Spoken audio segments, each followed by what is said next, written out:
बातमीकडे राज ठाकरे आणि अविनाश जाधव यांना जीवे मारण्याची धमकीचा व्हिडिओ सोशल मीडियावर सध्या व्हायरल होतोय। हा मुंबई नाही आहे, हा ठाण्यातील गांधीनगर आहे। इकडे फक्त उत्तर भारतीय यांचंच चालेल असं त्यामध्ये म्हटलं गेलंय।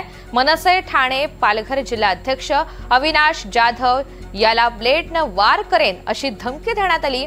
ठाण्यामधील गांधीनगर परिसरामधील पोखरण रोड येथील एका अज्ञात व्यक्तीकडून महाराष्ट्र नवनिर्माण सेनेचे अध्यक्ष राज ठाकरे आणि ठाणे पालघर जिल्हा अध्यक्ष अविनाश जाधव यांना थेट जीवे मारण्याची धमकी देण्यात आलेली आहे आणि त्याचा व्हिडिओ सोशल मीडियात सध्या व्हायरल होतोय।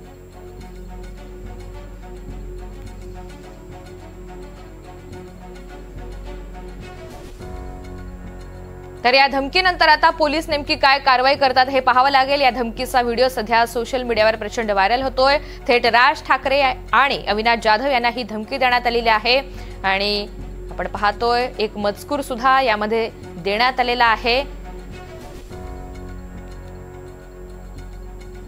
ही मुंबई नाही आहे, हा ठाण्यातील गांधीनगर आहे। इकडे फक्त उत्तर भारतीयांचं चालेल असं हा संबंधित व्यक्ती त्या व्हिडिओमध्ये बोलताना पाहायला मिळतोय। त्यामुळे थेट धमकी देण्यात आलेली आहे। या संदर्भात अजून पोलिसांची माहिती आणि प्रतिक्रिया समोर यायची आहे।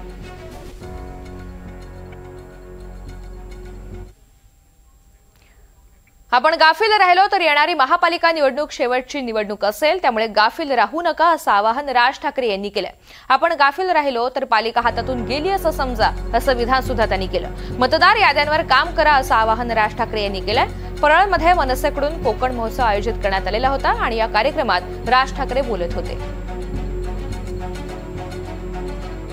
ज्या प्रकारचं राजकारण आता ज्या प्रकारे हे मतदार याद्या आणि याच्यातलं जे सुरू आहे याच्यावरती लक्ष ठेवावं।